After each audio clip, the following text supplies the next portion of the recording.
శ్రీ విష్ణు రూపాయ నమశివాయ. హలో అండి. అందరికీ నమస్కారం. అందరూ ఎలా ఉన్నారు? కోటి సోమవారం అంటే ఏంటి? ఈ కోటి సోమవారానికి ఎందుకంత విశిష్టత ఉంటుంది? ఈ 2025లో ఈ కోటి సోమవారం ఎప్పుడు వచ్చింది? శ్రవణ నక్షత్రం ఎప్పటి నుంచి ఎప్పటి వరకు ఉంటుంది? ఎప్పుడు ఆచరించాలి? అని అన్ని విషయాలు కూడా ఈ వీడియోలో క్లియర్‌గా తెలుసుకుందామండి. వీడియోని ఎక్కడ కూడా స్కిప్ చేయకుండా చివరి వరకు చూస్తే గనక అన్ని విషయాలు కూడా మీకు క్లియర్‌గా అర్థమవుతాయి. ఇక వీడియోలోకైతే వెళ్ళిపోదాం. కోటి సోమవారాన్ని కార్తీక పౌర్ణమికి ముందు వచ్చే శ్రవణ నక్షత్రం రోజున ఆచరిస్తారండి. ఈ 2025లో కోటి సోమవారం ఎప్పుడొచ్చిందంటే అక్టోబర్ 29 బుధవారం సాయంత్రం 5:29 నుంచి శ్రవణ నక్షత్రం ప్రారంభమై అక్టోబర్ 30 గురువారం సాయంత్రం 6:53 వరకు ఈ శ్రవణ నక్షత్రం ఉంటుందండి. సూర్యోదయానికి మనకి ఏ తిథి ఉంటుందో ఆ రోజే ఆచరించాలి కాబట్టి అక్టోబర్ 30 గురువారం నాడే ఈ కోటి సోమవార వ్రతాన్ని ఆచరించాలండి. కార్తీక మాసంలో శివయ్యకు ప్రత్యేక పూజలు నిర్వహిస్తారండి. ముఖ్యంగా కార్తీక సోమవారాలకు ఇంకా ప్రాధాన్యత ఉంటుంది. ఈ నెలలో మాత్రమే వచ్చే కోటి సోమవారానికి చాలా విశిష్టత ఉంటుందండి. ఇంతకీ కోటి సోమవారం అంటే ఏంటి? ఈ రోజున ఎవరిని ఆరాధించాలి? ఈ పవిత్రమైన రోజున ఏం చేస్తే పాపాలు తొలగిపోతాయనేది తెలుసుకుందామండి. వ్యాసుడు రచించిన స్కంద పురాణంలో కార్తీక మాసంలోని సప్తమి తిథి శ్రవణ నక్షత్రం కలిసి వస్తే దాన్ని కోటి సోమవారం అంటారండి. శివకేశవులిద్దరికీ కూడా అత్యంత ప్రీతికరమైనదండి కార్తీక మాసం. అందులోనూ కోటి సోమవారం అంటే ఆధ్యాత్మికంగా ఈ రోజు ఎంతో పవిత్రంగా భావిస్తారు. అయితే ఈ కోటి సోమవారం అనేది సోమవారం నాడే రావాలని నిబంధన ఏమీ లేదండి. కోటి సోమవారం కార్తీక సోమవారం కలిసి వస్తే అద్భుతమైన విశేషమైన ఫలితాలు ఉంటాయని పండితులు చెప్తుంటారండి. కానీ అలా చాలా అరుదుగా వస్తూ ఉంటుందండి. అలా వస్తే చాలా విశేషమైన ఫలితాలు ఉంటాయండి. కోటి సోమవారం అంటే సోమవారం రోజు నాడే వస్తుందా అంటే అలా కాదండి. ఏ రోజైనా రావచ్చండి. సోమవారం అయినా రావచ్చు, మంగళవారం అయినా రావచ్చు, వారంలో ఏ రోజైనా సరే రావచ్చండి. సోమవారం రావడం చాలా అరుదుగా వస్తుందండి. అలా వస్తే గనక చాలా విశేషమైన ఫలితాలు ఉంటాయండి. కార్తీక మాసంలో వచ్చే సోమవారం గురించి ప్రత్యేకంగా చెప్పాల్సిన పని లేదండి. ఈ పర్వదినాన్న శివయ్యకు విశేషంగా పూజలు నిర్వహిస్తాం కదండి. అయితే కోటి సోమవారం రోజు నాడు చేసే స్నానం కానీ, దానం కానీ, ఉపవాసం కానీ, దీక్ష కానీ చేయడం వల్ల కోటి రెట్లు పుణ్యఫలితం అయితే మనకు వస్తుందని చెప్తూ ఉంటారండి. అందుకే దీన్ని కోటి సోమవారం అంటారండి. ఈ పవిత్రమైన రోజు నాడు తెల్లవారుజామున నిద్రలేసి ప్రవహించే నీటిలో స్నానం చేస్తే గనక చాలా మంచిదండి. ఎందుకంటే ఈ నెలలో శ్రీహరి నదుల్లోనూ చెరువుల్లోనూ నివసిస్తాడని చెప్తూ ఉంటారండి. అందుకే ఈ మాసంలో నదీ స్నానానికి ఎక్కువ ప్రాధాన్యత ఇస్తారండి. కార్తీక మాసంలో సోమవారం, ఏకాదశి, కార్తీక పౌర్ణమి వంటి విశేషమైన రోజుల్లో ఉపవాస దీక్షను ఆచరిస్తూ ఉంటాం కదండి. అదేవిధంగా కోటి సోమవారం రోజు నాడు ఉపవాసం ఆచరిస్తే కనుక శివకేశవుల ఆశీస్సులు లభిస్తాయంటారండి. అదేవిధంగా కోటి రెట్లు పుణ్య ఫలితాలు అయితే లభిస్తాయంటారండి. ఈ రోజునాడు సత్యనారాయణ స్వామి వ్రతాన్ని కూడా చాలామంది ఆచరిస్తూ ఉంటారండి.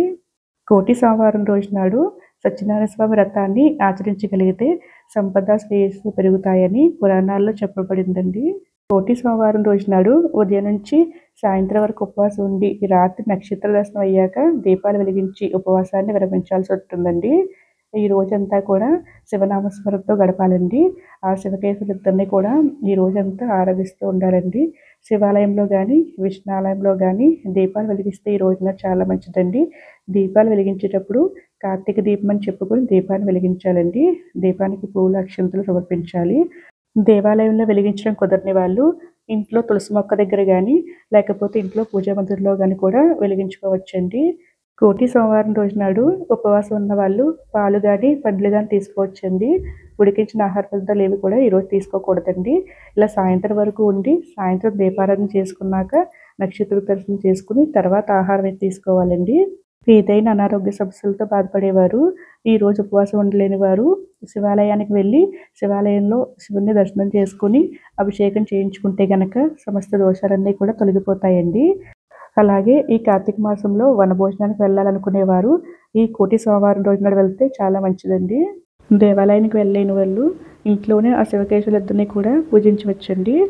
విష్ణుమూర్తి ఫోటో కానీ, వెంకటేశ్వర స్వామి ఫోటో కానీ పెట్టుకుని పూజనట్టు చేసుకోవచ్చండి.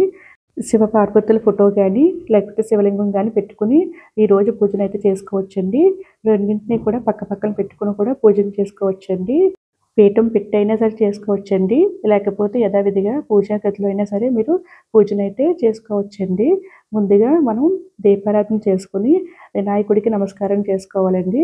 వినాయకుడికి పంచోపచార పూజ గాని, షోడోపచార పూజ గాని చేసుకోవాలండి. అంటే ధూపం, దీపం, నైవేద్యాన్ని సమర్పించాలండి.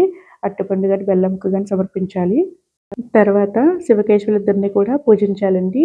శివయ్యని శివ అష్టోత్తరంతో గాని, శివ సహస్రనామంతో గాని పూజించవచ్చండి.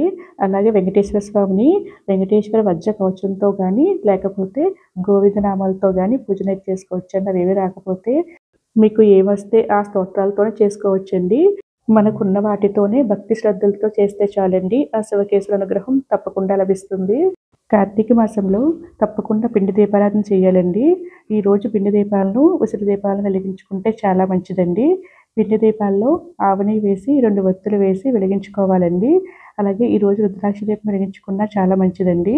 వెంకటేశ్వర స్వామికి చందన దీపం వెలిగించుకుంటే చాలా మంచిదండి. బియ్యం పిండి, చందనం కలిపి పిండి దీపాల్లా తయారు చేసుకొని వాటికి గోవిందనామాలను పెట్టుకుని దానిలో ఆవు నెయ్యి వేసి 2 ఒత్తుల కింద వేసి వెలిగించుకుంటే మంచిదండి. అలాగే ఈరోజు శివయ్యకి బిల్వదళాలతో అష్టోత్తరం చేసుకుంటే మంచిదండి. బిల్వదళాలు లేకపోతే బిల్వాష్టకం అయినా సరే చదువుకుంటే సరిపోతుందండి. అలాగే విష్ణుమూర్తికి గాని, వెంకటేశ్వర స్వామికి గాని ఈరోజు తులసి దళాలు ఒక్క తులసి దళమైనా సరే సమర్పిస్తే చాలా మంచిదండి. ఈరోజు ఏం చేసినా కూడా కోటి రెట్లు పుణ్య ఫలితాలు లభిస్తుందంటారు కాబట్టి ఈరోజు మీ శక్తి కొలిది దాన ధర్మాలు చేస్తే చాలా మంచిదండి. అలాగే ప్రదోష కాలంలో శివాలయానికి వెళ్ళి శివలింగానికి అభిషేకం చేయించుకుంటే మంచిదండి. లేకపోతే గనక మీ దగ్గర ఉంటే గనక శివలింగం ఇంట్లో ఉంటే పంచామృతాలతోటి అభిషేకం చేసుకోవచ్చండి. అలాగే భస్మార్చన కూడా చేసుకుంటే మంచిదండి. నైవేద్యంగా చలిమిడి వడపప్పును, అలాగే మీ దగ్గర ఏ పండ్లుంటే ఆ పండ్లను కూడా నైవేద్యంగా సమర్పించవచ్చండి. పూజ అంతా అయ్యాక కర్పూర నీరాజనాన్ని కూడా సమర్పించాలండి. ఈ రోజు నాడు కొన్ని నియమాలనైతే తప్పకుండా పాటించాలండి. ఈరోజు శాకాహారం మాత్రమే తినాలండి. అలాగే తప్పకుండా బ్రహ్మచర్యం అనేది పాటించాలండి. కార్తీక పురాణాన్ని వింటే ఈరోజు చాలా మంచిదండి. ప్రతిరోజు కూడా కార్తీక మాసంలో కార్తీక పురాణం చదివితే చాలా మంచిదండి. చదవలేని వారు విన్నా కూడా అంతటి పుణ్యఫలాలు లభిస్తాయండి.